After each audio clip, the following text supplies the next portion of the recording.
What were we talking about? Josh Hawley's penis? Well, I think about the Well, I just like my issue with those guys is like I just don't see any of them capturing the imaginations the way that Trump did because they don't embody. They don't embody. That dude is talented. I just think they're not. I'm telling you.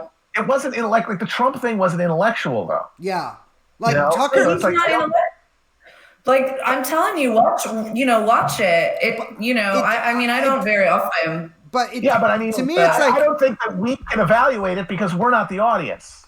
You know what I mean? Like Trump's not. I mean, you don't think you can evaluate when someone's like savvy? Yeah, I think he's savvy, but like Trump, dude.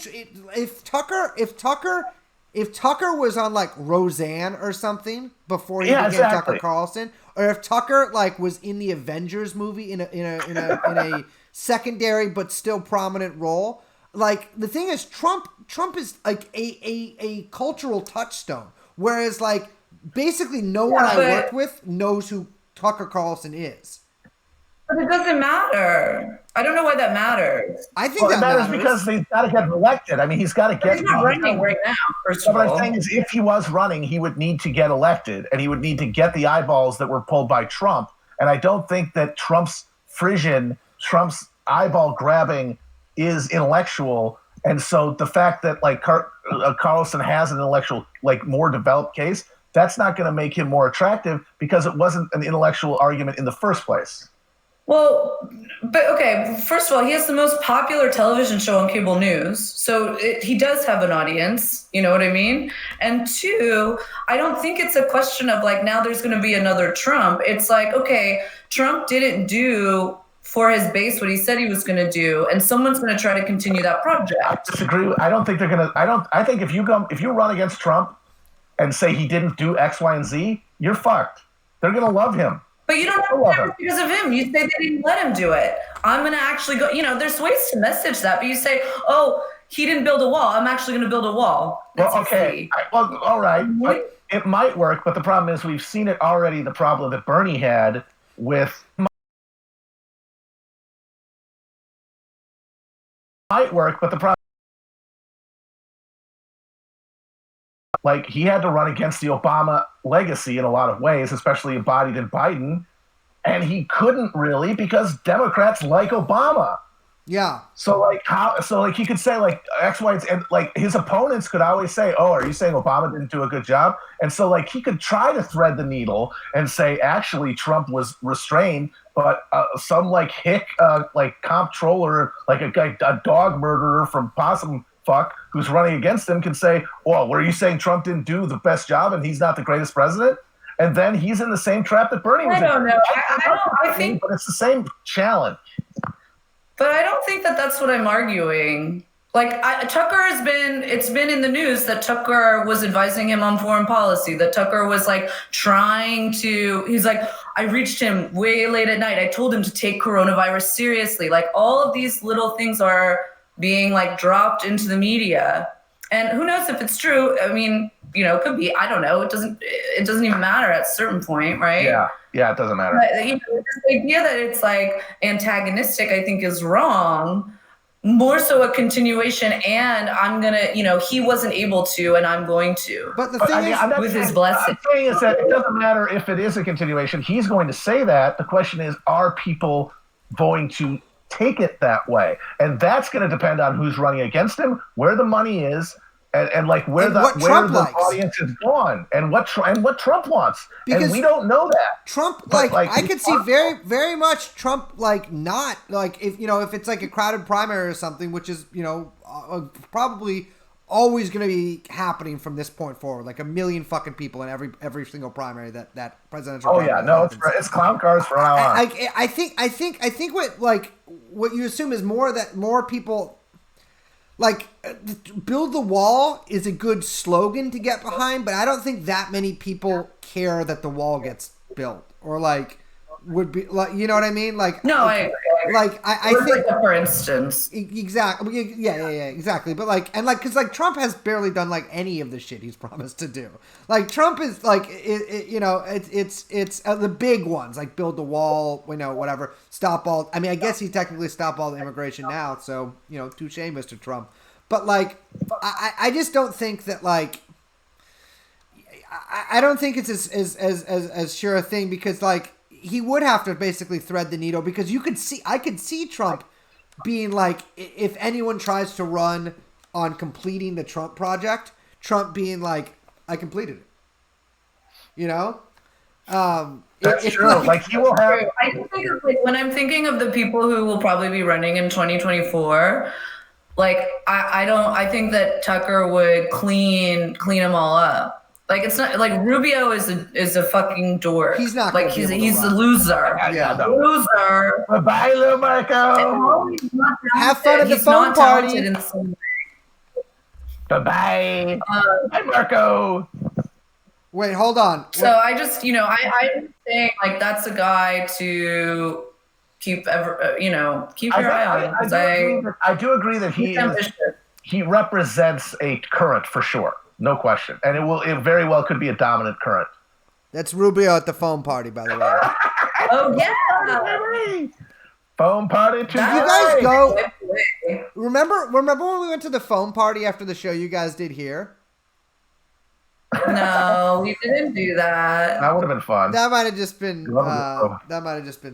solo event. That was you? You were at the phone party by yourself? There was no one else there. It wasn't like I was at a phone party with other people. I was just at the phone party alone with no one else. You provided the foam. Yes. You provided the foam. Yeah, it's like sea foam type. It's organic. Hold on, I'm out of focus. But like I think like I could see Tucker's run being more analogous to like Bernie's run or something, where it's like he has maybe like this groundswell from some people, but then like it's the forces would be arrayed against him. Yeah, I don't know. It depends. I mean, I don't know if how much he challenges or not. Right. Right. Yeah. Well, fundamentally, he doesn't, or else they wouldn't let him on TV. Like the Mercer behind you, and you can play ball. Exactly. He obviously doesn't really challenge anything that much because he's on television every night. Yeah. It's a question of like, what expectations are you raising? It's like there are certain expectations that it's okay to raise on both sides. But there are certain expectations that can't be raised. Like that's why Bernie had to die because Medicare for All would literally destroy one of the foundational pillars of the American fire economy. Like one of the letters in fire. And and I think even more crucially, the Democratic Party. Like yes, of course, Democratic. Every person in the Democratic Party gets so much fucking money from the health insurance industry. Yeah, it's like that is a load-bearing. That's a load-bearing a wall, and it's not going anywhere. Yeah. You can get their hopes up about abolishing ICE or whatever, because who gives a shit? Exactly. That doesn't like threaten like it's expectation that can be negotiated down to nothing. ICE doesn't sponsor the DNC, like the actual convention, unlike Bank of America. Yeah. Well, ICE is just the wing of the bureaucracy, and it can be directed to do X, Y, and Z, or A, B, and C. Yeah. You know what I mean? Right. So even if President whoever came in and abolished ICE, there would still have to be an enforcement authority. Maybe it wouldn't be militarized in the way that ICE is. That's bureaucracies do what you tell them to do. Right? So you could abolish ICE, but you'd still have to have an immigration enforcement agency, right? So, I mean, that's just the nature of having a border in a state. So, I mean, it's like the Democrats could abolish ICE and then be like, and now we've got NICE. Well, that was Kristen Gillibrand's genius, Paul McKelvey approved triangulation there. It said, we're abolishing ICE, folks. And we're gonna call it the hug team, the friendly hug boys who hug you and while they pull you over. Before ICE made the INS, the reason why ICE is what it is because DHS. It's under DHS. Right. Yes. Which, to be honest, the real problem is they just changed it to La Migrex. I gotta say the fact that the DHS is literally stealing states that they paid for. Yes. stealing medical equipment from states that had paid for it to give to private companies to then auction off. Back. It's like it's a pirate band. It's amazing. It's like pure piracy. It's like, and you could not imagine a more irrational, like eating of your own seed corn, destroying yourself. Yes. Just to squeeze a few more pieces, a few more juices, a few more fucking drops of blood. Yeah. That is a system in terminal decline. Yeah. But like declining towards, like, we don't know what's at the end of that slope. That's what we don't know. It's at the end. That's what's so terrifying. We don't know what's at the end of it. I mean, we don't know. At this point, our best case scenario is like the right wingers' version of California, is that we become a colony of China. Ha! That's our best case scenario as things stand right now. That would be bad. That would be bad due to the I would be immediately hunted down as a Maoist. No, and you'd be forcibly converted to a dangist. I've honestly been feeling like the best case scenario, likely scenario for America in the medium term that is like the least apocalyptic, honestly, is some sort of like half-assed carnation revolution. Some like mid-tier officers coup. Like that's it. Yeah. Because the military is the only universally trusted and racially and ethnically integrated institution in this fucking country. And they have the guns. It's never going to happen. And all the money. It's not going to happen. But it's more likely that the Air Force Officers Academy just does an evangelical like strafing run, and in places just like airlords in every state. My assumption of there is that would not be in the United States. That would be like a hunk of the former United States. Yes. Would be slightly less awful than the other hunks because the military guys who control it are less psycho than the ones who control other parts of the country. Well, the thing is, this is why This is why my political program has always included bring back the draft. Create a proletarian base within the military, right? Because every like country that has like, look, Portugal, talking about Coronation Revolution, Portugal had a big motherfucking draft. Big fucking draft. They had to fight all those bush wars. Exactly. And lose them. And ending that was why are we going there getting our asses blown up in Mozambique? Fuck this. Exactly. Part of the reason they took away it's true. Part of the reason they took away the draft in the 60s is because the morale at the army was the lowest like in its history, right? Everyone was on heroin and fragging their officers. Exactly. 25%. It created a perfect army for me. 25% of American soldiers in Vietnam shot heroin one time, at least.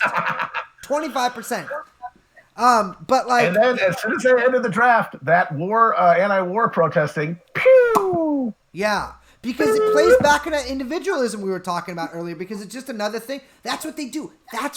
And that's why this like the COVID thing. It reminds me of so much other stuff. Is because if they put it totally just out of sight. Like it's something else. It's out of sight. It's happening. So because like I was saying, it's like Corona is different than like the Iraq War or anything that happened after 9/11. Because aside from airports, you could literally just ignore it and pretend it wasn't happening. Like in 2005, if you just decided to like never think about the Iraq War again, you could. Yeah. And no big event that we're supposed to think like are world shattering. Most people are choosing to invest in those things. Yes. Yeah. And like it's that's why I say if they brought back the draft and did a draft, like there was a pretty big draft, then that would help create conditions that are more malleable. Instead of right now where it's like the military is basically probably the largest reactionary organization in the world. I mean, it's military culture is, you know, from what I understand I know several people that serve the military, is like nightmarishly fun. I mean, you've seen Vet TV. Oh God, those guys! Yikes! I watched Vet TV. I got like a trial subscription to Vet TV one night when I was sick, just to see like what was going on. And my God, it is. You know, it's like the Einsatzgruppen had a fucking television channel. Exactly. It's very good. High production. I mean, these are the reasons, though, why they will never bring back the draft. Yeah, like, it's kind of the same thing with like they will never. If you want to have a draft, like you're gonna have to have communism first. Yeah. Do you know what I mean? It's like it's not gonna happen. Well, here's the other thing too. You want to talk about borders? If we have communism, those things are getting shut, baby. Nobody in, nobody out. Yeah, let's ask the DDR what they thought about open borders. Yeah, exactly. It's like not happening, my brother. Maybe in a couple of decades. We got to build some productive forces, motherfucker. Exactly. Yeah. And we're building productive forces. Just remember, perestroika is what brought down the Soviet Union. Yep. Yeah, it was loosening internal controls. Mm-hmm. Letting in the troublemakers. Letting in the troublemakers in their blue jeans. Yeah, I know that. I love sexy blue jeans. Sexy blue jeans. You know, did you watch that show? What was it called? It was about the spies. It was like the fake. Oh, the Americans? The Americans? No, not the Americans. It was like comedy. It was on Amazon. Oh, that show, the Romanian cop show? Yeah. That show was great. That Comrade Detective. That was good. I liked that show. Did you watch it? I don't like comedy, and I found it funny. It was pretty funny, and it's supposed to be like it's a fake Romanian TV show from the 80s or like early 80s. And so it shows all this sort of like quote unquote like Soviet propaganda, but it ends up being kind of like very obviously critical of America, kind of. I don't know. It's like very cute the way they did it. The costumes are great. Yeah, it's really good. And all the cars. I respect anything that will actually give, like that is willing to give, willing to create like an imaginative world in another system. Yeah. Which is basically non-existent in anything. Everything, the desert of the fucking real, all art, all like mass. It's all in the same. It's all happening in the same Amazon fulfillment center. Mm-hmm. All these things, Breaking Bad, or fucking your Better Call Sauls, your fucking Good Places, your fucking This Is Us. They're all taking place in the same giant Amazon fulfillment center. Yeah. And it's so are every film.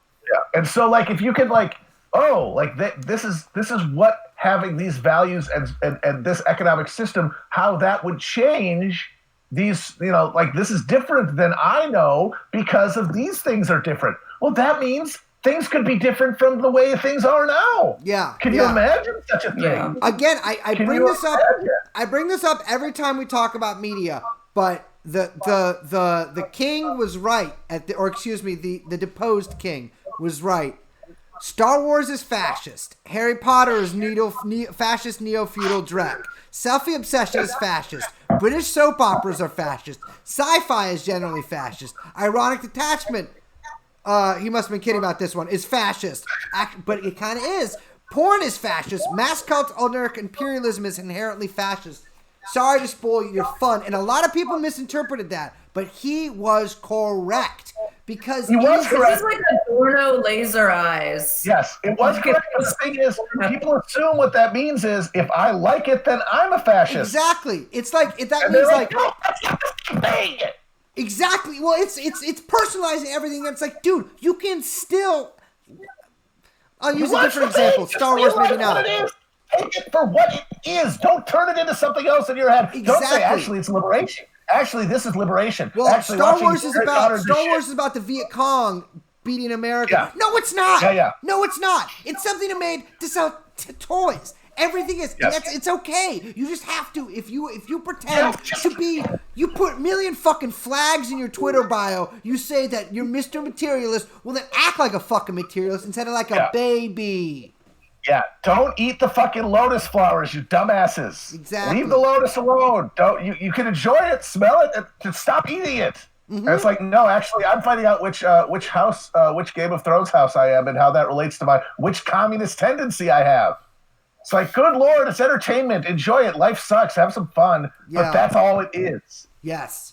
Yes. Don't turn it into a god, for the love of Christ. Yeah. Well, it's the further because people make fun of liberals love Harry Potter. You think that shit there's so much of that shit on the left. You know what I mean? Big It's time. like it is indistinguishable, except they literally now it's just making fun of Harry. Like it's do not think you are above this, my friend. You are not above this. And that's why people love to get mad at it, because all this stuff, you recognize what is in yourself that you are unsure of and haven't really thought through, and that make you anxious. And instead of confronting those feelings, you are given the much easier option of just, I'm going to own this epic lib for saying Harry Potter. Yeah. Without ever having thought about what are they doing with their art that you're not doing?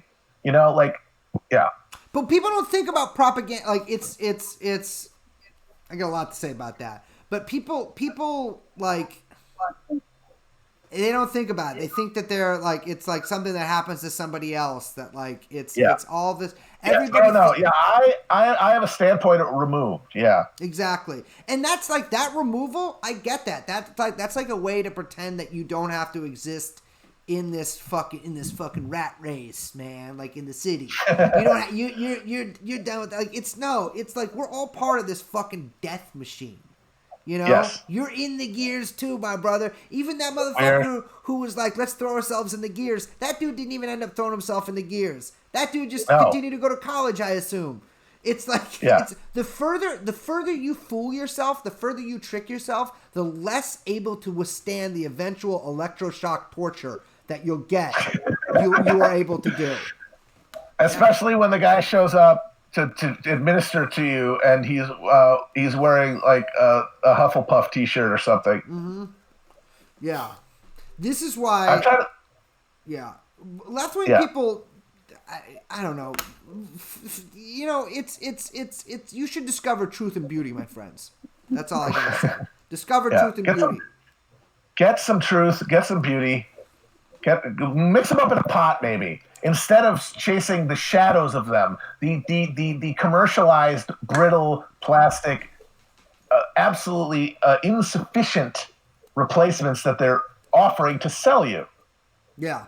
And it's you're gonna have some of it. That's the thing. It's not an either or. It's not this thing. If I do this once and I think it's bad, then I'm bad, and that means I can never be good, and I've been defined. No, you can do a thing, and it doesn't define you. It's in the context of your other actions. So you can enjoy the fascist art. You can enjoy things that are bad or problematic.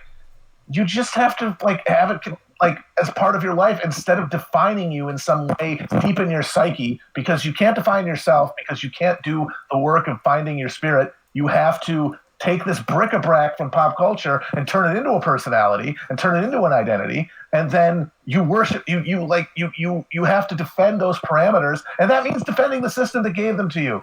By definition, you will fight for your garbage pile. You will fight not to be pulled out of the cave because you're enjoying the stories. You're watching Better Call fucking Saul, or whatever the fuck. I mean, I just I love that that's the one that you have to rail against. Well, it's so obvious what's happening. You watch, it's why is this show that's a spinoff featuring a character who was always in a different comedic pitch than everyone else on the original Breaking Bad? Why is this show exactly like Breaking Bad? Why does it have the same pace? Well, because it's also that thing that I always talk about it, and I get in trouble for talking about it on Twitter because everyone's a fucking dork, which is that everything is just fan service now. Yes. All art is in service of fans. So all art is created to it's weird, what do they call it? Ship culture or whatever. It's they took the kind of subculture that emerged out of Joss Whedon shows or whatever, turned it into a marketing model for how to create art. And so that's where you get Lady Ghostbusters, or that's where you get reboot culture. Yeah, right. Where it's we're gonna I watched Little Women, Greta Gerwig one, which I know you boys haven't seen, which is totally fine. Do you know how many different models I went to see that with? Every girl in the Everlane catalog, Liz. Oh my God, talk about neoliberal bores. Let's talk about Everlane. That is the Soylent of clothing. Anyway. I buy my clothes at Kroger, so I don't know what that is. Anyway, so I watched Little Women, and it's the like Greta Gerwig, Gerda Gorbels, Gerda Grunder version. Greta Thunberg. Yeah. Greta Toontown. Greta Thunberg. And it was so awful. And so, I mean, I was a young girl when the first one came out. I read the book so many times when I was a kid and loved the first one with Winona. It's a classic. And then this one comes out and she changes. This is so crazy. She changes the fucking ending so that Joe becomes a girl boss. Gotta have it. It's totally wild. And like, and it's so obvious what's happening there. And it's like, now it's taken this like fan service model of like, well, this is what I wanted this to actually happen in this story because it reaffirms what I've decided is correct and true and morally good about the world. And this is the statement I want to make. And it's like, but wait a second, like, this is not like Louisa May Alcott wrote this book, and this isn't even true to the characters as they exist. This would never have happened in the moment when the story is being told, right? Yeah. It's just like totally ridiculous. And now it's like all of these stories are now becoming just plastic intellectual property to be molded according to the kind of like message, not just that we need to say, about living in a society or whatever, but then that has the like dual and obviously purposeful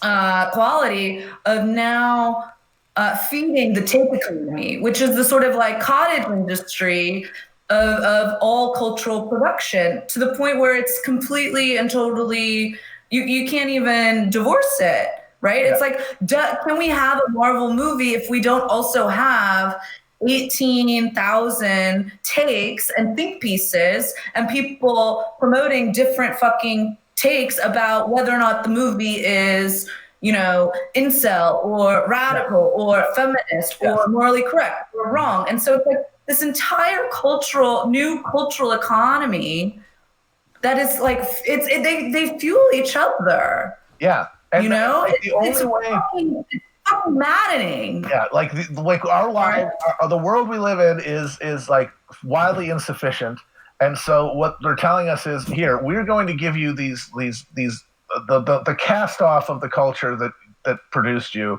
and we're going to let you like a fucking like a collage on the wall put together something that approximates like a sense of self and identity and purpose.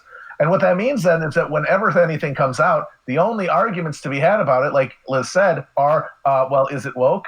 Does it reaffirm me? Does it center voices? And it's like, what about if it's good? What about if it speaks to you? And then like it's not. What if there's art in it? What if like art is it like that moment that makes you stop and think of something different? Nope. That never enters into the context about any of this stuff. It's only what is ammunition for my ceaseless war against people I don't even know. It's just me. I'm fighting myself. I think, well, this is like even with Joker. It's like, I don't even remember if I read a single review that engaged with it as a film. Yeah. It was always about what it was saying or whether what it was saying was right or wrong. Yeah.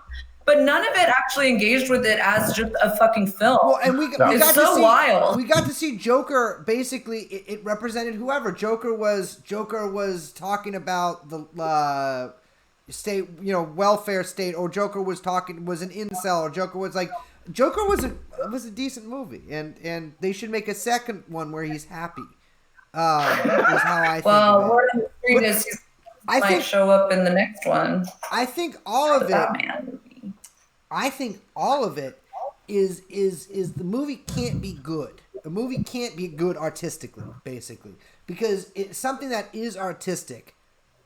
If that appears like that's in defiance of what I was saying earlier, which is that it reminds you that you're alive, and that shows you at least somebody else's spirit, which might remind you that you have a spirit, right? Like it has to be deadening, and it has to make you.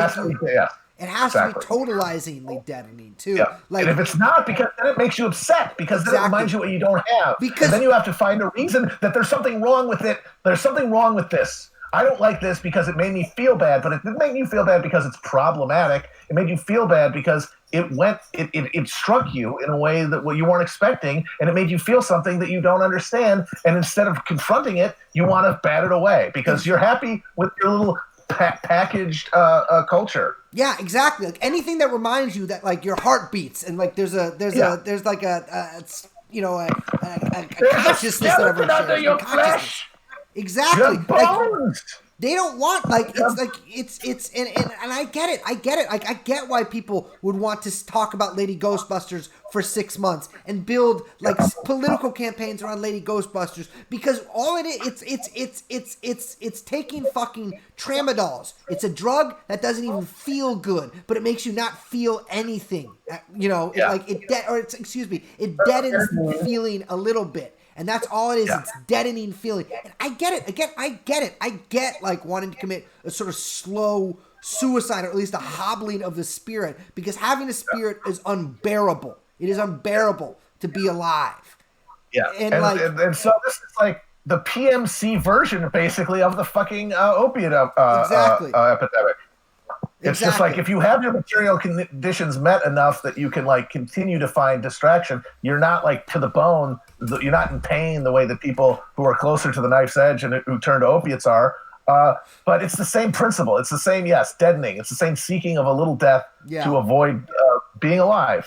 Yeah. You make beast of himself, gets rid of the pain of being a man. And that is why the novel, and I mean like the real like actual novel, is the absolute enemy, the unabashed enemy of the whole literature industry. That is why that these little fucking these goblins have been pushing young adult literature on adults, and and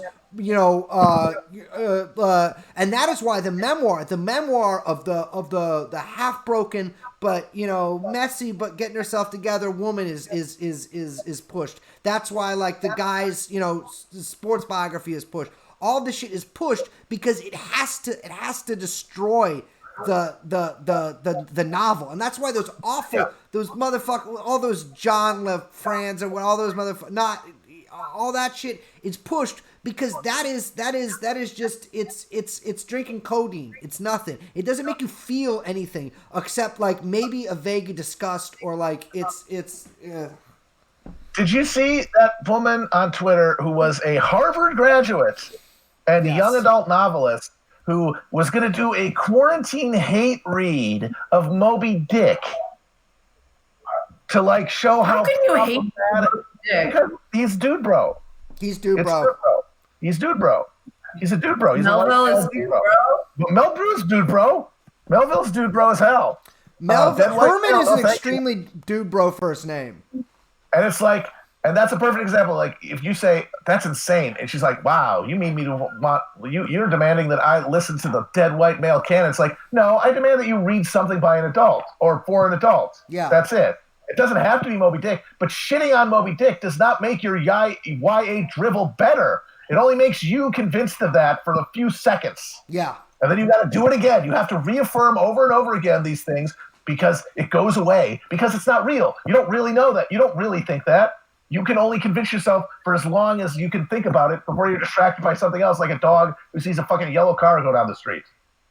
They have declared, I wonder, like, why can't YA just be a genre?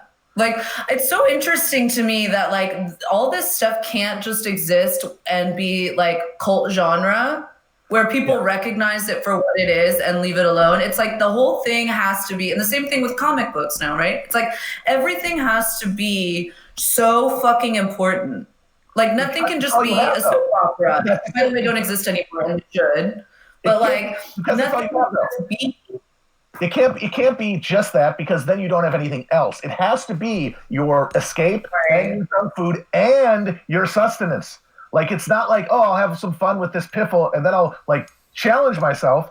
the piffle is also supposed to be challenging now. And you convince yourself by reading think pieces written at a 4th grade level that actually this is as challenging as Moby Dick. That's the problem. People need to understand that it's okay to just let it be and not be that. You know what I'm saying? Right, and it's so funny because like these are the people who like say they don't want people to be judgmental of others, and then they smuggle into that. Like that's why you can't say this shit, and you're not called an elitist or something, or you don't really like that stuff. It's because they're running from their own like insecurity about it, and they have a vocabulary to dismiss your criticism without thinking about it. And they have declared these psychopaths have declared total war on truth and beauty. Absolutely. Yes, this is absolutely. 19 late 44, total war, mobilize all reserves against anything of the spirit, which makes them my enemies implacably. Like it is absolutely, because that's all. Like it's all I've had is my ability to recognize something beautiful and to be able to read it and feel something. And it's like that. It's you feel nothing. And that's why people talk about and I don't want to get too far into this, but like people talk about 5G, like blah blah, like they don't like 5G. I don't like 5G because 5G is gonna make the internet better. And I hate the internet. True.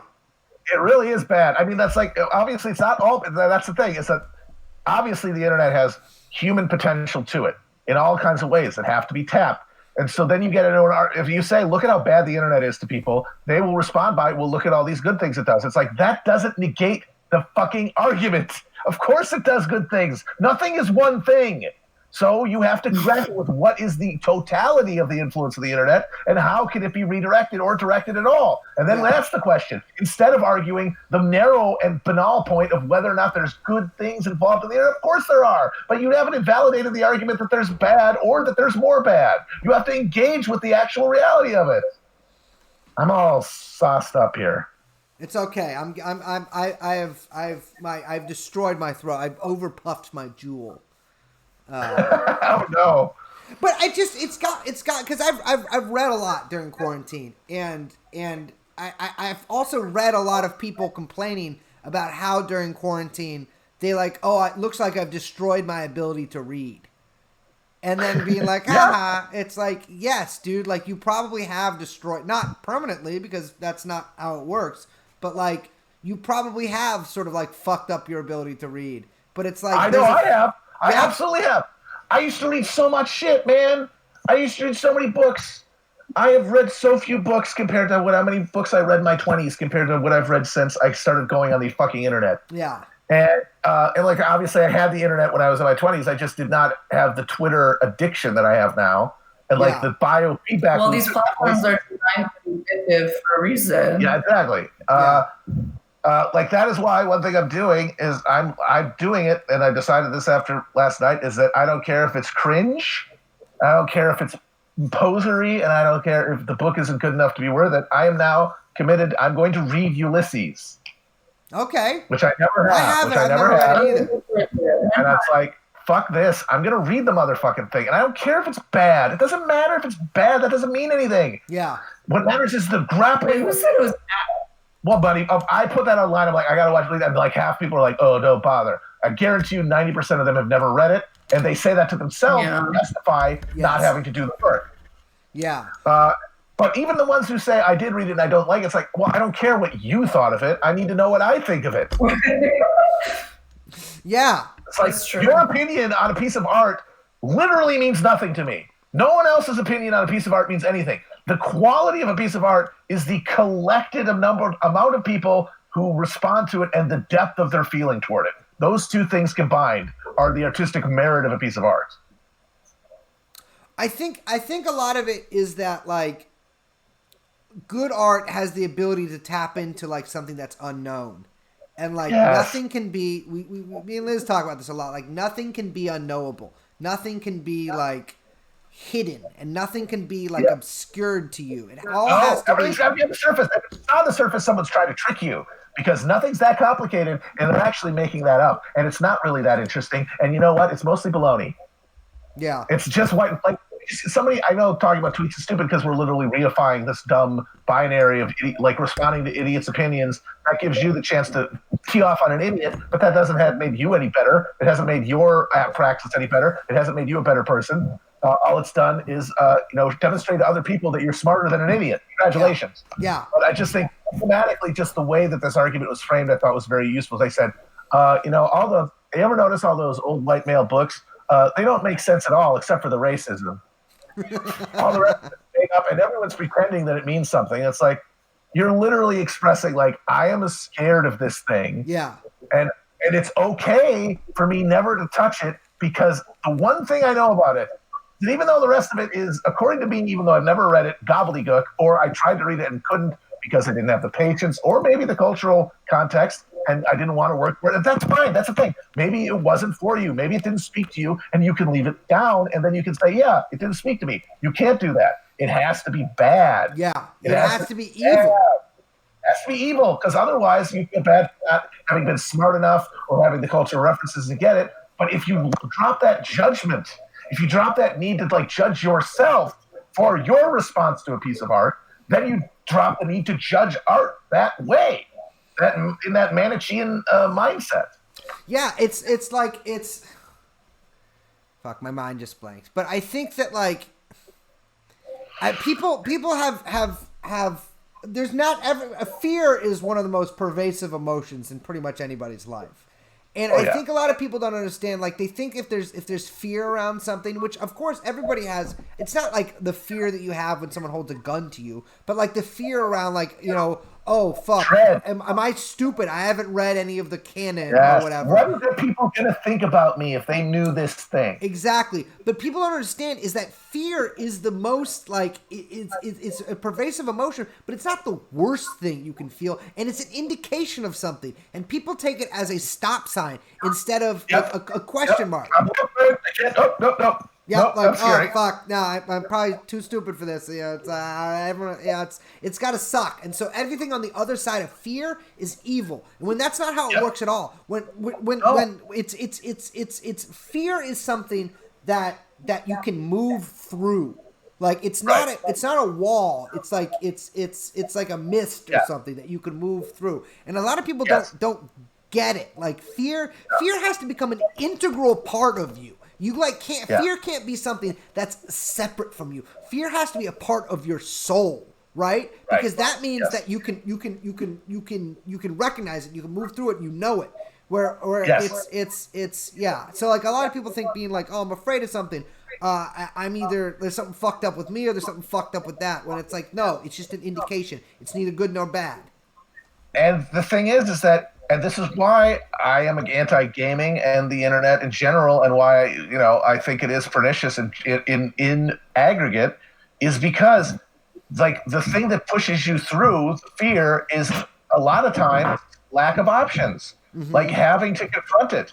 And what the edifice of distraction we've created is a way to avoid ever having to confront fear in any situation. You could always retreat to something that will not be as good, but you don't even know that because you've never experienced the real thing. And you can live in the cardboard version and enjoy that and never feel fear, but instead just have this constant anxiety that you're not good enough and you have to rebuild it. You have to build it up every day. You have to rebuild this shit fucking Jenga tower that collapses every night, and the whole time you're miserable. But it's easier in the short term than doing something scary. Even though if you did the scary thing, you would be in a better position at the end of it than you would by building those sandcastles for the next 40 years until you die angry. And you know what? Like, there's all this talk of dudes rock. That is covering up for the fact that cowardice is pervasive. Now. Yep. And saying that you rock. Are you saying that dudes rock is cope? I'm saying it's cope. It's cope. Yes, it's cope. Dudes do rock, but I will say that they're not rocking that hard because all I know is these dudes right here rock. Me and Brace. Yeah. Is that true? No, I think a lot of the guys that say dudes rock don't actually rock. Well, that's because it becomes a thing. It becomes what we've talked about. It becomes a replacement for a thought. It becomes a replacement for a process. It's just a stand-in, and then you just get to use it, and you're not using it right. You're banging. It's like you gave a kid a fucking fiddle, and he's using it to hammer nails. Like, that's it. That's what everyone's doing. Yeah. But like it's I think especially on the left, there's like this like sort of replacement of like I guess like masculinity with like. And I don't mean like, you know, I shave every day because it's, you know, you don't have to. You can shave if, you know, this took me about 2 months and it's fine. But there's this replacement with just like, with everything. And I'm guilty of this myself sometimes with just ironic detachment. That's like a replacement for I don't even know masculinity, but like this adult, being an adult about things. And of course, like, I'm actually not very detached, although I do enjoy ironic humor. That like it's all part of the same fucking psychotic swirl that everybody's in, right? It's all part of the same fear, like a revulsion of fear, and the same inability to move through and past fear. Now we're in real Peterson hours. Yes. Well, inside. Well, that's the thing is that he got close to the nub of something. He did. Closer than a lot of people. Yeah. He had a bunch of stupid bullshit tied on top of it that he had not figured out, had not straightened out, and so it went off into fucking idiocy. But that doesn't mean that the central insight was incorrect. You have to grapple with things as they are and not just dismiss them because of their relationship to other ideas. Why? So Peterson took off, I think in large part to the fact that he was saying some fairly anodyne, but to a lot of people, at least in the ways that they're used to, unspoken truths, which is like stand up for yourself, be a man, apologize when you're whatever. I mean, I'm not even really familiar with all the shit he talked about, but it was like this sort of self-help thing where a lot of people don't realize like the reason he spoke to people is because people feel helpless, right? Yes. Like, a lot of young men are fucked up. Women too. Obviously, the example was clean your room, right? That was the thing he kept saying. Yeah. And a lot of people said, I bet their moms told them to clean the room. And it's like, yeah, but their moms told them to clean the room because they're their moms and it was an authoritarian demand. He's telling them, he's saying, hey, why should you have a clean room? What will it do to you to have a clean room? It will make you feel more in control of your life. And that's true. If you've been in a very disheveled place long enough, you start feeling bad. Yeah. And then you find in the act of cleaning it that you have ordered things. You've had time to think. You're actually thinking about the space you occupy. But that's the thing. It's like the parents told these kids to clean the rooms, but all they did was tell them to clean the rooms. And it was just another thing that they had to do.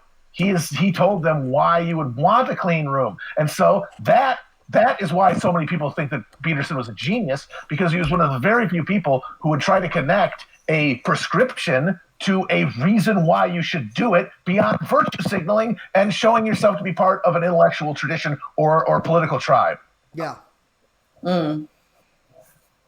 Like, it's like, I don't know. And like, I think a lot of people sort of like laughed it off and was like, oh, you know, oh, look, people like Peterson like don't know how to clean them. It's like, motherfucker, I know what half your rooms look like. They look like shit. Exactly. You don't fucking my clean rooms it look up. like shit too. You are like a lot of so much is cope, where it's like you are miserable and you see someone trying to make themselves less miserable and they are following the wrong guy, because Peterson at his essence is in many ways, very many important ways, a fucking moron, but there is no other voice that is saying that to these people. Yeah, because like here's the thing, it's like he's saying clean your room and telling you why you should clean your room. They're saying, yeah, don't clean your room. Well, all right, you follow both of those advices. Are you going to feel better in a week with the still dirty room or with the clean room? You're probably going to feel better with the clean room. And so they're right there, even though the rest of his deck of cards was all fucking jokers. He laid down an initial offering that actually had a connection to your life, that gave you something to do instead of just something to think. Yeah. Which is all anyone else is offering. Something to think. An opinion to have. Another fucking opinion to have. Oh my God. Collect every opinion on earth. It's like everyone's Judge Holden. If I don't have an opinion on something, it didn't exist. Who gives a shit? You don't care. Someone else cares, I guarantee you. Just let things happen. I think a lot of clean people. your kitchen room. I think a lot of people too were like, "Oh, he acknowledges that like I have a spirit, right?" Instead of just like, I think a lot of like left people on the left where it's like they basically you're treated like a consumer of opinions, and you gotta if you have the right opinions, then you're okay. But it doesn't talk to you on a level of your soul. You're set. Here are your opinions. Congratulations, you're a good person. You clicked on the right links. You faved the right tweets. You contributed to the right Patreon. You're a good person now. Bye-bye. Yeah. Nothing else of you. And I mean, I include our show in this. I mean, it's hard not to. Yeah. Like, to serve the market. But it is, in the long run, enervating to any kind of movement because it isn't a movement. It's just personal fashion expression. And it leaves you unable to deal and grasp with conflicting ideas or with challenges because you don't even know why you believe what you believe. Right. Yeah. It's you got blue ones. Oh yeah, they're blue, baby. I got these. Ones. I spent every day for 2 years working in these gloves, and my hands got so fucked up from that. They're only just now returning to normal. But now I wear them. I don't wear them that much. I just wear them when I'm going. Okay, can I say something controversial? Go off. Absolutely. I fucking hate wearing a mask. Oh, awful. Amber said that too. Well, I mean, I can't. I mean, it's a. All these people. I'm sorry, but like all these people online who are like, everyone stay inside. Everyone be a good little person. Wear your mask. It's like, and they're taking this perverse joy in all this shit. And I'm like, I fucking hate wearing the mask. I hate being inside. I hate all of this. Yeah. I understand why we're doing it. I'm not fucking mental, allegedly. But Liz, you forget that allows you to be a good person. You put the mask on. I'm just saying, like, fuck, I hate the fucking masks. I hate it. Yeah. It sucks walking around wearing a mask. I can't imagine. I feel so badly for people who have to work in those N95 masks. It's like impossible to breathe. Yeah, I can't breathe in them. They're awful. I cut a hole so I could drool in it. So you see all these people being like, wear your mask, wear your mask, wear your mask. And it's like, I'm just at the point now where I'm like, if I'm on the street, I mean, my neighborhood is like, there's no one around really. Yeah. I mean, there are people around. But if I go down the street with the stores, I wear the mask. Fine. I'm wearing the mask. And I understand why I'm wearing the mask. I'm not opposed to the idea of the mask. I just fucking hate the mask. I hate it. No, you have to like it though. Not only do you have to do it, you have to like doing it because it has to be your choice. You can't acknowledge that this is like a social thing. Like, I am making a sacrifice for the well-being of my fellow people. That doesn't compute. We don't inculcate those values. All we inculcate is do things so that you can feel good about yourself. And so you have to like having the mask on, and you have to feel smug and proud of yourself for wearing the mask. You can't resent having the mask, because if you resent having the mask, then you have to think about, why am I wearing this mask? And it makes you angry. It makes you upset. It makes you realize how fucking orthogonal this world is to anything even close to justice or sanity. And then what the fuck to do about that? No, if the mask is fun, if the mask is a signifier of your virtue, then actually I like wearing it, and I'm glad I'm wearing it. And I would never say I don't like wearing the mask. I went into a store. Well, I just want to say it's okay to say you don't like the mask. Of course. I went into a store the other day. But you still wear the mask. And I forgot, I just wasn't thinking, and I went into a store the other day. I was just having I was having a good day, to be honest with you, and I forgot that there was, stuff going on. And I went to the store, which is 6 blocks away, to go get something, to go get some groceries for that evening. And I forgot to put a mask on. And this guy, the second I turn in there, this guy sort of turns at me. And this is the day they announced that everyone in San Francisco now had to wear masks when they go out. After a month of telling you that masks don't help stop the spread of COVID. They not only that you don't have to wear them, but that they wouldn't help if you did wear them. This guy turns around in there, this fucking tall fucking, he looks like a fucking one of those studs they had on the SS farms in Norway. He looks at me, he's like, "Where's your mask? You could get her sick," to the lady working in the store. And I was just like, Jesus. I forgot, man. I don't know. Like it's like, but it's and which is like okay, I should be wearing a mask. The point is not that. The point is his almost sexual. Because with these people, with these Aryan types, it's always sexual. This like sexual urge he had. It's like he came at me.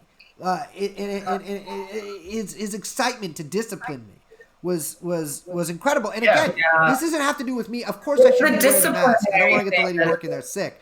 But it's this guy. You know what? You're seeing it in the chat here. There are some people in the chat yelling at us to put the masks on. All three of us have said we wear the fucking masks. We are just saying you can say it sucks to wear the mask. And these people are saying, no, you can't say it sucks to wear the mask because then some people might not wear the mask. It's like, well, maybe we could just be adults and figure out what the fuck this mask means, you know, and like just be truthful about fucking the feeling of like living. People are afraid that if we don't pretend that we like this, then people won't do it. Yeah. No, wait, you know why? Because you have to like it. Because you have to like everything. Everything has to be fun. Everything has to be fun. We all are having fun with our masks in our quarantine, aren't we, everybody? Yeah, look, oh, it's Jimmy Fallon. He's going to fall down the stairs drunk. Oh, look at that. James Corden doesn't have his pants on. So much fun in quarantine, aren't we, everybody? We're having such a great time. No, it fucking sucks. We do it because we want to protect other people. But that's not a value. Protecting other people, what the fuck is that? There's only amusing yourself.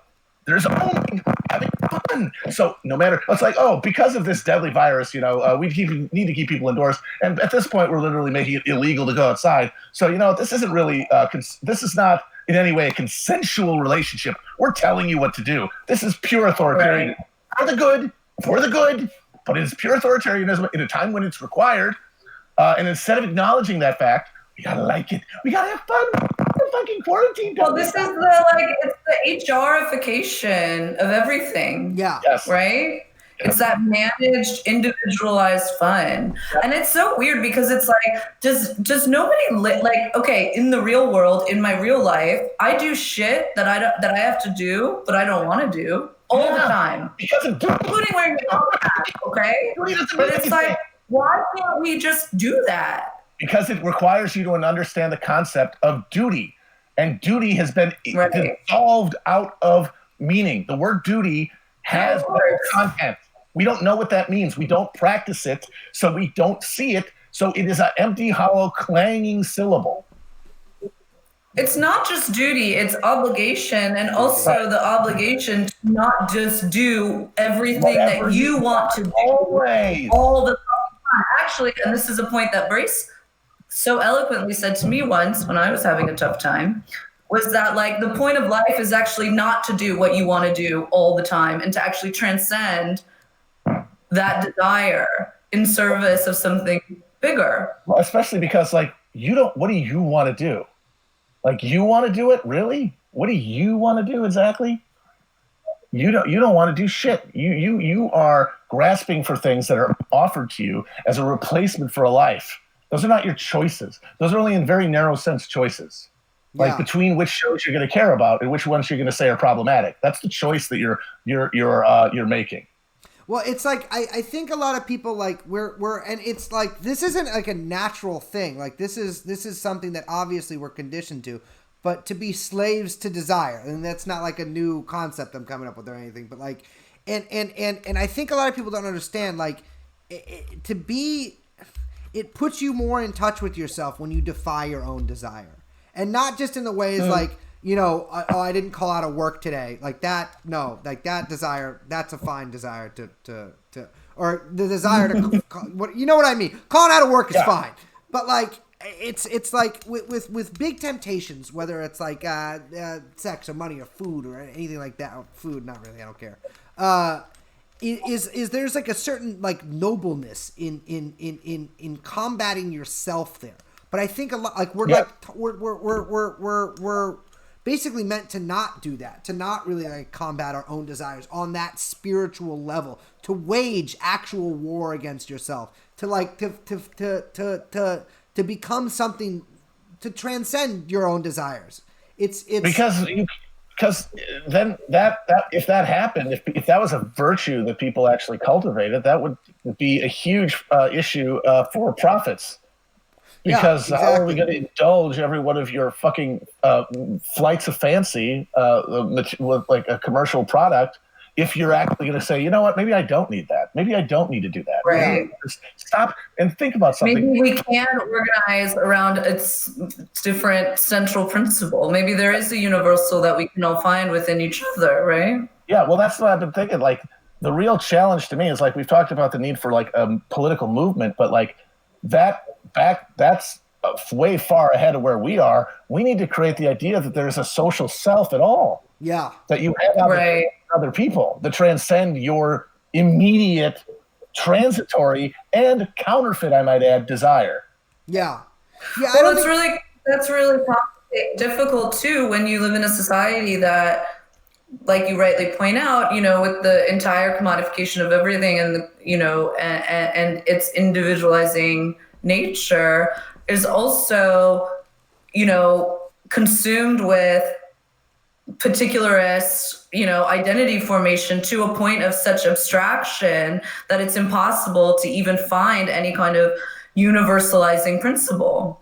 No, there's nothing. There's only discrete, targeted, algorithmically manufactured streams for you specifically. And God, wow, look at this that you got. Look all these for you.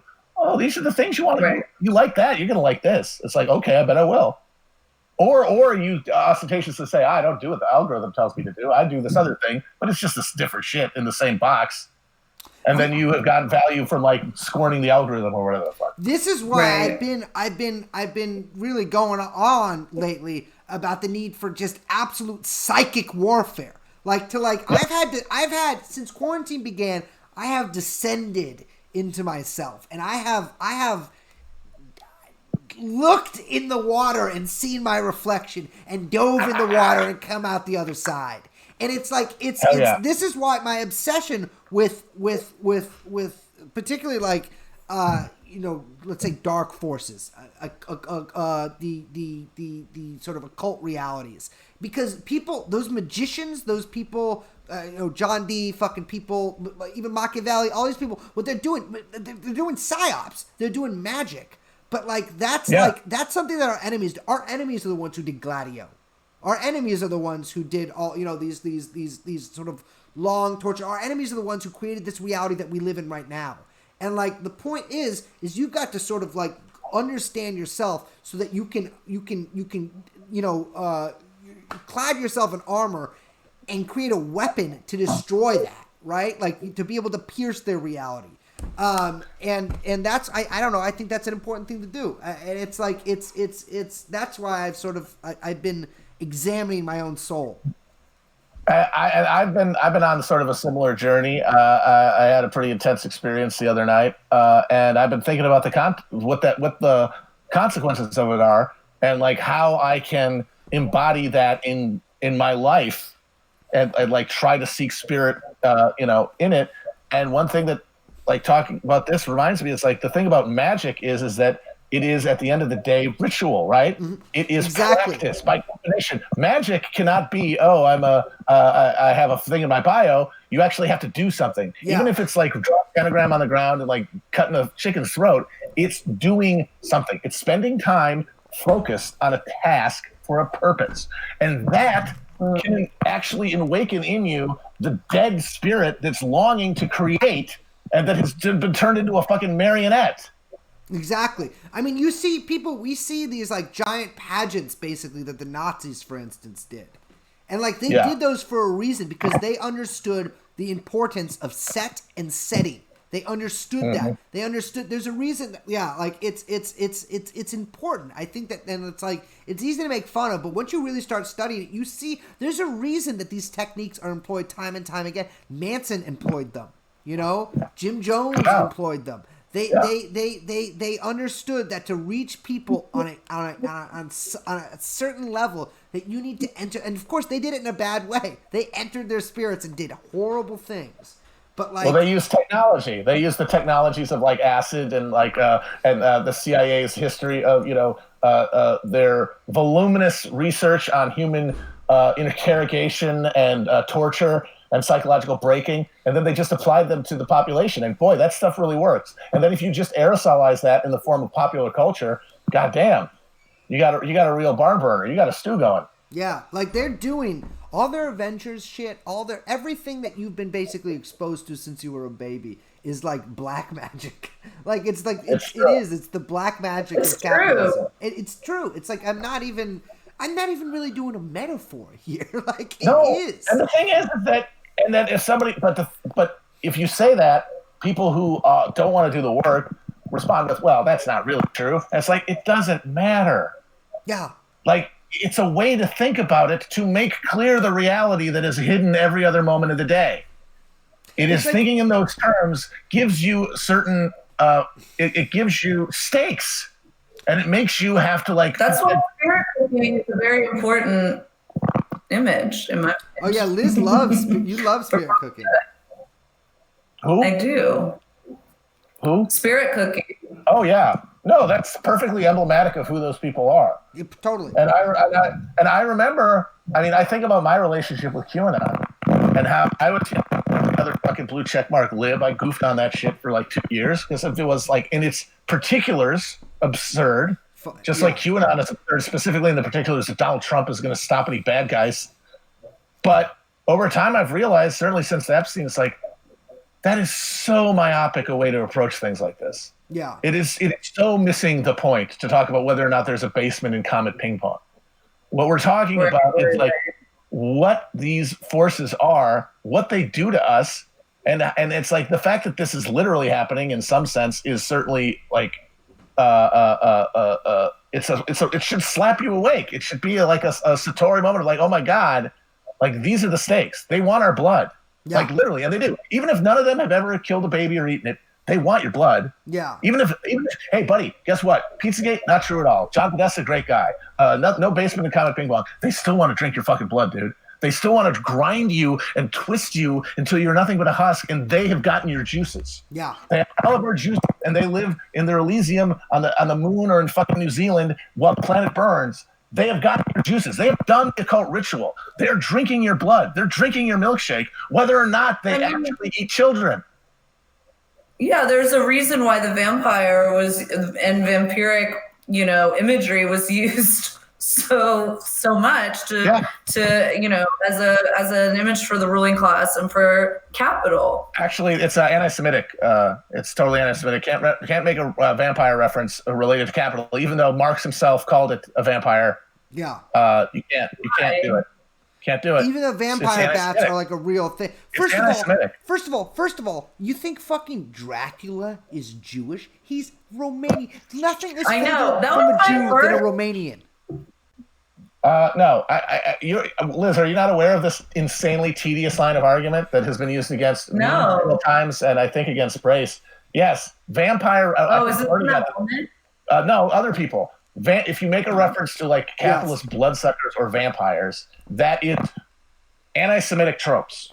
Yes, that's where the whole doing tropes thing came from. Oh no, that was Omar, right? I don't know, but it's people really. It drives me crazy because Dracula is not Jewish. Dracula is a fucking goy. A Jew would never. We would never do something like that. Dr. Frankenstein is Jewish because he made a golem. And Dr. Frankenstein isn't even really a bad guy. No one, if it's Frankenstein, people look at him with pity. Or these monsters, they look at it with pity. Dr. Frankenstein, they just understand he's an intellect who was too ahead of his time. Now if Dr. Frankenstein was alive right now, they'd have him down at fucking some deep secret Peter Thiel lab in Wuhan, making a fucking sex robot for your boss to fuck for the next 20 years until he can fuck a facsimile of you. Like Dr. Frankenstein's head in a jar is overseeing putting Jeffrey Epstein's DNA in all the COVID vaccines. Amazing. Exactly. It's like, it's the imagery. Like, there's a reason, and that's just why I hate so much. Like, it's like, okay, Tom Hanks, maybe his blood is going to be in the COVID vaccine. Obviously, a speck. Yeah, we can talk about that. It's not like a speck of his blood in every vaccine, which is I think a lot of people are reading it. But it's like, look how much more effective like the QAnon people are at their propaganda, where like they've made basically everyone be like about Tom Hanks, whereas like I can't even make people dislike. I don't know whatever. Like the left can't make anyone dislike anything. You know, like, they have like crazy QAnon people have more like basically cultural cachet. Obviously not on like a huge mass scale, but on a particular scale that I think Larry Summers would be a good example of someone who the left should very well be able to like pillory as one of the foundational arch villains of the 21st century, and he can just slide in the Biden campaign and just a couple of fucking people go actually, and it's like. Because you have no theory of the case. All you have is you point at them and say, great. Right.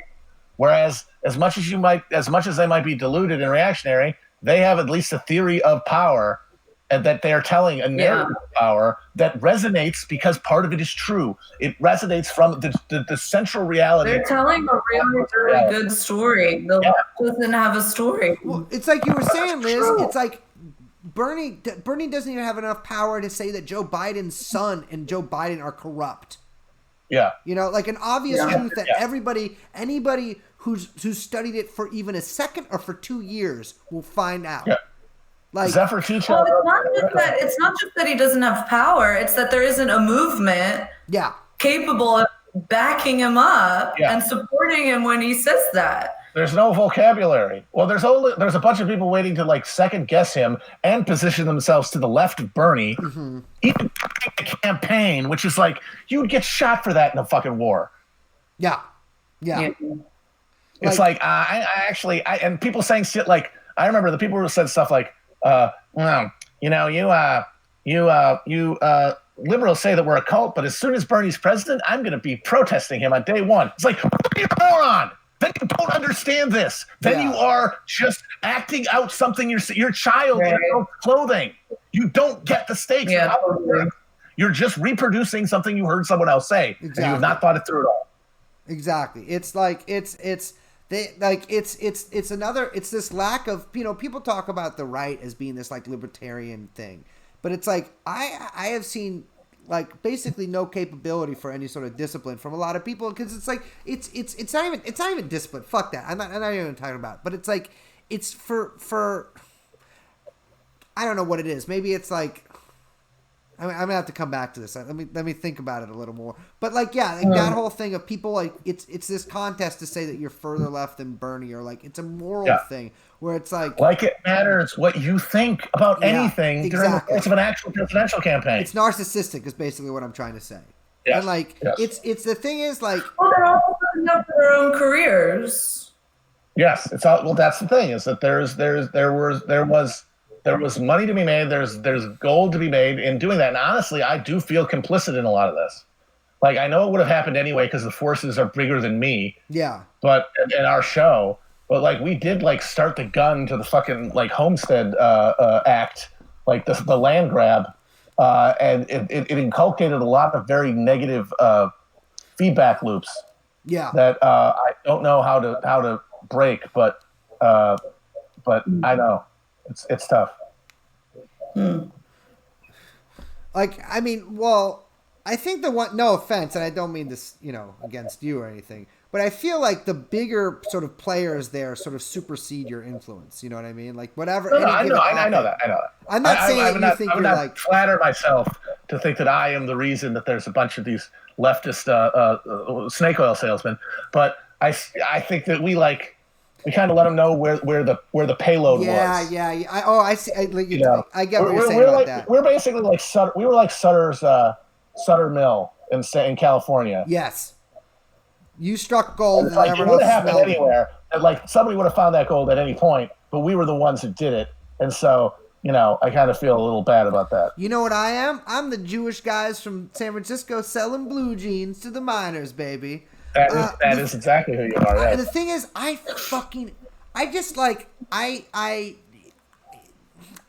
hate journalists, and what I'm saying is that what the right did, and this isn't like due to any particular actor, although obviously Trump had a lot to do with this, is that they were able to inculcate their people with this hatred of the media that like is not matched on the left in any way. Like obviously people on the right will be like, shoot a journalist, but you know, whatever. I love this journalist on OAN or Fox. Like obviously it's not a blanket thing against all journalists, even though whatever slogans they might put out there. But like I think many on the left feel like, even people on like the socialist left feel like they have to be, if they're to be taken seriously, then they have to like not really hate the New York Times. Like they can really only complain about like the op-ed writers, but like complaining about the fact that it exists at all is like a little too much. And it's like the fact that everyone gets so because mad. They all eventually want to get out there. That's the thing. The fact that they don't want to upset any editor who might publish them up in, you know, at any point in the future. But I also feel like even below that level, like yes, the people, the actual like journalists and like thought leaders are having their eyes on the main chance. But even people who don't have any ambitions to the media, there's something comforting about the idea of an actual source of news, especially when something like Trump is president and you're getting all of these insane like lies put in your face all day long that like, and you're like, why doesn't anybody call this out? And so there's this desire to like have a some sort of base that you can come back to and like reassert your understanding of reality. But I'm sorry, you have to accept the chaos reality that the New York Times has no more interest in truth than Trump does, and that is something that is too terrifying. Because if that's the case, then where are you? You are adrift. You're fucking you're Ishmael hanging onto the coffin, and that's why it always amazes me when people get super mad at like a Bret Stephens column. Obviously, this is very rich coming from me because we make fun of them on the show, but the making fun, getting mad at making fun is one thing, but getting mad at New York Times op-eds, it implies that the New York Times is better than that in some way. Yeah. It implies that the New York Times should not be doing that. It's like, well, what do you think the New York Times realistically would be doing? And if it's like, well, it should be doing that, so I said, well, yeah, but this is where are you? We're in the real world where this is the Schulzberger company. This is not this is not going to ever be the bastion of truth, the gray lady that you want it to be. Yeah. It's like it's first of all, Mockingbird, that never ended. That's still going. Oh no. No. For sure. But like it's I think it's a lot it's like too much to take. It's this left-wing sort of fealty to liberal institutions that like a lot of people, there's no alternatives. A lot of people because there's no institutions. Yeah. A lot of people talk about like, oh, they make these like comparisons to like the 30s and late 20s in Weimar Germany or whatever. It's like, well, you know, like this communist should have allied with the liberals, but you're not doing that right now. I'm like, are you fucking kidding me? Do you know how allied so many so-called socialists are to these like liberal institutions, even if they say they detest them? Because they don't have an alternative. Absolutely. They don't have a choice. Right. They don't have this. They have to piggyback. What do you have, Jacobin? They have to piggyback. Yeah. Like it's one magazine. Yeah. And it's fash. It's also doing class reductionism. And fash, and it's doing fash. It's doing fascism. It's doing fash, and that's the other thing. Whenever I see anyone refer to the fash on Twitter, I just imagine them wearing a baby bonnet and holding a rattle. Yeah. It's like it's giant baby. It's like this is the force that you think is going to grind all of Earth into dust, and you have a little cute name for it, so your friends can have. Well, it's a fash. Well, yeah, bash that fash. Yeah, it's like it's all. First of all, they're doing most of the bashing. No offense. Yeah, seriously. But like, yeah. Well, a lot of I don't know. I basically everybody I've encountered who's like an Antifa researcher on the internet has been almost entirely just talking about Chapo Trap House for some reason. Maybe I don't know. Maybe they ran out of Proud Boys. It's different. Hold on a minute. That you are undermining the real work they do by doxing Pep Boy employees who like post Pepe's on their fucking lunch break. Yeah. That's vital work. It's But that's part of the architecture of fantasy. There is that if I think fascism is like the looming threat on the horizon, and I think that the real place to fight it is like in the streets, which really means on the computer. then my time on the computer is not only valuable, it's literally praxis. Yeah, I'm doing the work. I'm doing the work. I'm not fascist. The guy who owns the platforms that you're doing the work on. Right. Yeah. That's not a fascist, right? Yeah. Jeff Bezos isn't a fascist. Can't be him. It's got to be some fucking chud, nobody, or normal guy, like you say, posting a Pepe on his lunch break. Not the actual lizard man who wants to eat your family. Yeah. You guys know that picture of him with the fucking lizard, right? Where he's like the whole iguana on a plate. Have you seen that picture? Who? So horrifying. Who? Bezos. Have you not seen this? Oh God, Grace! Yeah, Bezos iguana. It's a whole iguana. I don't know if it's been cooked. I think it's cooked, but it still has the skin on, and he's just holding it up, smiling. They're dabbing on us, folks. They're dabbing on us every day. I hate getting dabbed on. Nancy Pelosi and her damn her Pizzagate ice cream. Jenny's ice cream. They're dabbing on us. They're having fun. I used to live like 2 blocks or 3 blocks from a Jenny's ice cream. Little did I know. Little did any of us know. Yeah, I don't like that. Yeah. I'll be honest with you. I dislike this picture. Delicious iguana. I don't know. I feel like I like, but the thing is about a lot of the like anti-fascism stuff is I feel like a lot of it comes to do with like we're faced with the problems that seem so insurmountable and so huge and so depersonalized that being able to put a face to an enemy and be able to have some power over him, to be able to get him fired, to be able to get him kicked out of his house is the most vital work we can be doing, because you can see the effect, because it's like you can do this in an individual fashion. You can go after this one person. It's like I don't fucking like, obviously, if I would not like the Proud Boys around me at any point. I have a feeling that the Proud Boys days are pretty much, their glory days are behind them at this point. It was I don't think there's a whole lot of future in the alt-right, and I certainly don't think they're going to be taking over any government institutions, which, by the way, are infinitely worse than anything Richard Spencer has ever done. Including the people who you are, as Liz said, appealing to ban these Nazis. Well, that fucking Gwen Snyder lady famously called the FBI one time and spoke to them about the Proud Boys. And it's like, my sister. I, first of all, have never spoken to the FBI, even under, interagency stuff, yes, but not like on the level of that. But it's like, you spoke to the FBI. They did COINTELPRO. You realize that, and they're still, by the way, doing COINTELPRO, which you are an unpaid fucking member of. It's like, dude, they killed Fred Hampton. It's like they've done so much more worse stuff than a Proud Boy has ever had. Those 2 agents you probably spoke to have no doubt done worse stuff than any Proud Boy have. It's like she gave her statement to the guy who shot Tamerlane Tsarnaev's roommate in the back. Exactly. It's like, okay, fine. You talked to him because you were scared or whatever, the Proud Boy's coming. But the fact that you don't recognize that you spoke to a force that is worse than the Proud Boys is like, I mean, it boggles the mind. It's like, you fucking, you work with these liberal politicians.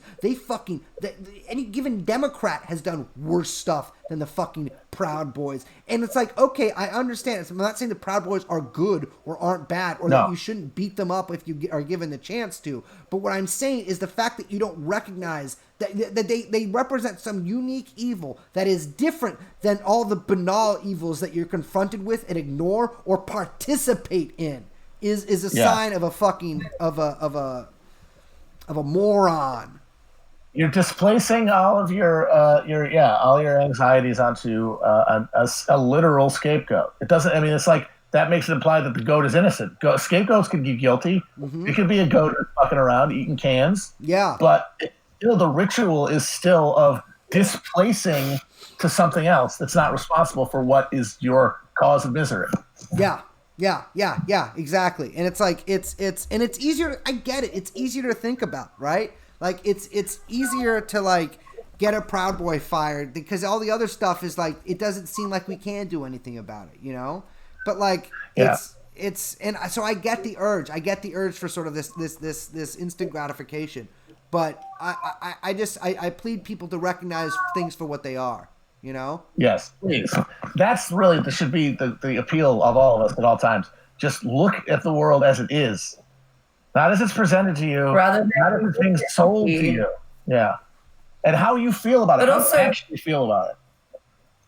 Yeah, I mean, people need to experience the world as it is and not experience it or start to demand to relate to it as they want it to be. Yes. Which is very dangerous. Yes. Oh, yeah. Like they'll sell you the tools to create your fake little fantasy world, but it's not going to last long. Yeah, I mean, what do you think Instagram is? Yeah. That's exactly how Instagram functions. You have an entire curated feed that shows you the world as you wish to see it and not how it actually is. Yeah, indeed. That's why I think it's actually the most dangerous platform of all of them. I will say that because images are really powerful. Much like my Instagram Explore page, my life is filled with tattoo babes. I have no idea why Instagram thinks I want tattoo babes on it. But you watch those John Wick movies? Like, am I supposed to I do. Do they want me to jack off to this? Yes, like, I don't get it. Like, what in my life would think that plugs? Like, I'm no disrespect to this young woman, but plugs? I'm one of the most notoriously anti-plug men in history. Do you know how many times? The algorithm says that you enjoy punk rock, which means you will enjoy plugs and women with tattoos. So here they are for you. Yeah. Fuck. Damn, this chick is hot though. Well, boom. Oh, she's pregnant? The algorithm never lies, baby. Boom. Damn, this chick's hot too. Oh, hell yeah. Now I'm in it for life, huh? This chick's not hot though. Respect. Oh, wait, now she is. Does anyone have any questions for chat? I'm going to ask the chat people. We don't have that much time left, so that would be fun. Yeah, what do you guys want to know? Anything. What makes a house a home? No, I'm not answering that.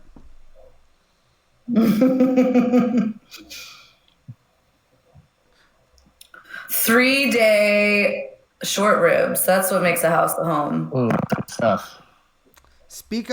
Man, 3 days. It's going to take a long time. I should clarify. A question can't just be speak about this insanely broad topic. I feel like every time we do, when people just ask that, we're not going to do that. Yeah.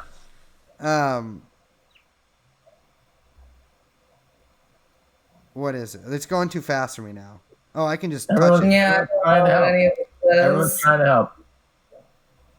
I don't think Kim Jong-un is dead. You can never trust anything in North Korea. You think he is or isn't? I always look at Tim Sherrick, however you say his name. Yeah. He does some of the best collating of reporting out of Korea's.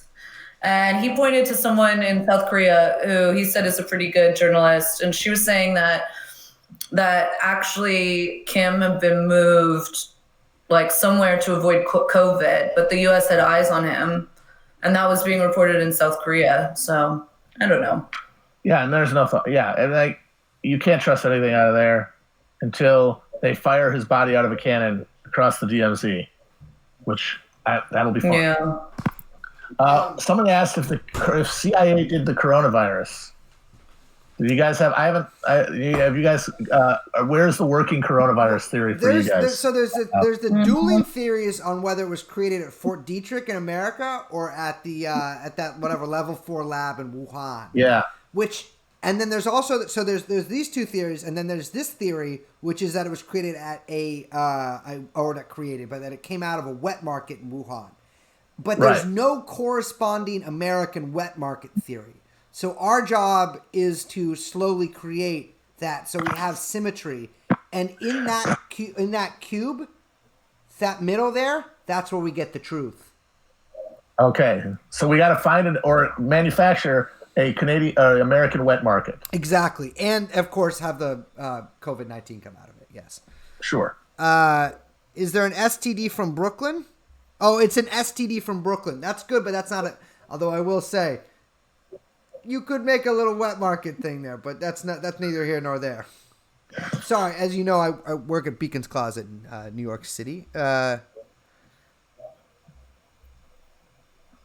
Brace, how do I go to an AA meeting? I don't know where to start. You can DM the podcast account. I'll show you where. On Twitter.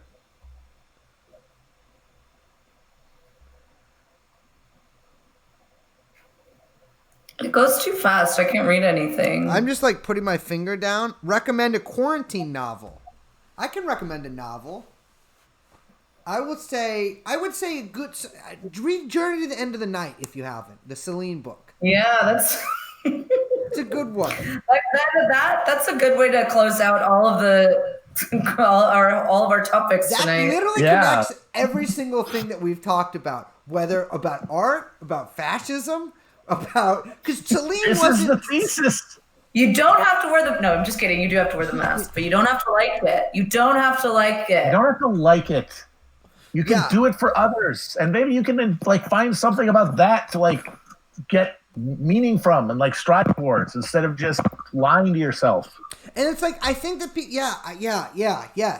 like you you have to wear the mask, but like it's like I wear the mask. Oh, I don't, but that's saying. I know all my grocery guys. We do. So I don't pay. I went cashless several years ago. I've been doing a sort of suck and fuck thing in exchange for vital toiletries, groceries, etc. Right on. And so we're maskless. But you don't like that one, Liz. You didn't think that was funny? We'll talk about that later. Oh yeah, Liz, should they buy Bitcoin right now? Don't get me started on Bitcoin. Dude, the Bitcoin, you know how like every time Trump tweets there's I got nothing good to say about Bitcoin. You know like the fake Elon Musk like Bitcoin giveaway like scam? Oh yeah. So they've gotten so advanced at doing it. They had gotten somehow a hold of like a London Times journalist like blue check account, and that guy was like posting like Elon Musk Bitcoin.com things underneath all these Trump tweets. I will say, I clicked on it, and it is just the link is to its space, and then like a GIF, whatever you pronounce it, of Elon Musk's head in space, and it's like, in order to give you Bitcoin, we need some Bitcoin from you. And it's just a link for that. So like someone's like seeing this and then website. It's like Nigerian prince scam, dude. But Bitcoin. And you got to understand the position of this podcast on scammers and grifters is 100%. We are for them. Con men. Oh, absolutely. I love them. They have that. Those talk about people with some soul, right? Just stay out of politics. Please stay. Yes, yeah. Also, please don't call me, because I do get the guy. Sometimes heavily accented men asking me about social security numbers and such. Joke's on you. Can't remember mine. What's Kim Jong Un's wife? Not wife. His sister's name. I think it's Kim something. It's also Kim. Yeah. Kim. Remember when, didn't they say that he killed her? Or did they say, have you read that book, Bunk? What book? Bunk. You might. I don't know if you'd like it. Maybe you would. It's called Bunk. It's by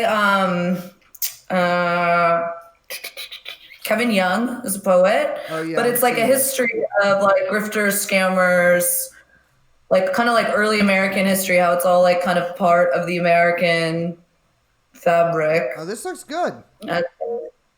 He wrote a really excellent book that I highly recommend called The Gray Album. Uh-huh. That's all kind of like Black narrative and identity and art. It's an excellent book. I will say, highly recommend. I'm going to check out the Hoaxes one. Me and Matt were talking about this author right before we started, but Nick Tosh, this book, King of the Jews, he also wrote another book about, this one's sort of examination of Judaism and also Arnold Rothstein, every Jews. We had pre-World War II Jews were so, we hit a wall, Holocaust, but also other factors where we just went and became, we were very proud pre-war. Nick Tosh, his book on Arnold Rothstein, King of the Jews, but also he wrote a book on Licio Gelli, and the sort of like the whole Vatican bank scandal. It's really I didn't know that you wrote a book about that. Damn, I gotta check that out. I can't remember what it's called, but it's his book about the Gladio Bank shit. It's very good. He's a very lyrical writer. True pimp. He also wrote a book I read when I was in high school about trying to find the last opium den. And it has been my dream. Like, sometimes I literally dream about it, even though I'm off the sauce, of finding an opium den, because we've talked about this on our show. How cool it would be. The best. Just like you're in a divan with the long pipe. Someone comes along, fills it for you. You just lie there for like 8 hours. It's like the beginning of Once Upon a Time in America, but like a nicer place, maybe. Well, of course, you'd want it to have sort of a like a lot of reclaimed brick and wood. Have it like a good Chipotle feel. Corrugated tin. No, but like I do want to be in an alcove. And I do want it to only be lit by like candles and be in a basement. But I just want like a good pillow, because oftentimes it seems like they just had mats. It's very aesthetic feeling. Yeah, no, you need a nice divan. If I go to the opium den and there's not a divan, I'm leaving. Someone said there are still some in Myanmar. If that is true, please DM the podcast account with exact GPS coordinates. Hell yes. All right, I gotta go eat dinner, but all right, Matt, thank you so much for joining us. We gotta do this again sometime. Yeah, absolutely. No, let's do this again. This was great. Yeah. All right, guys, au revoir. All right, bye-bye. I'm shutting the stream down.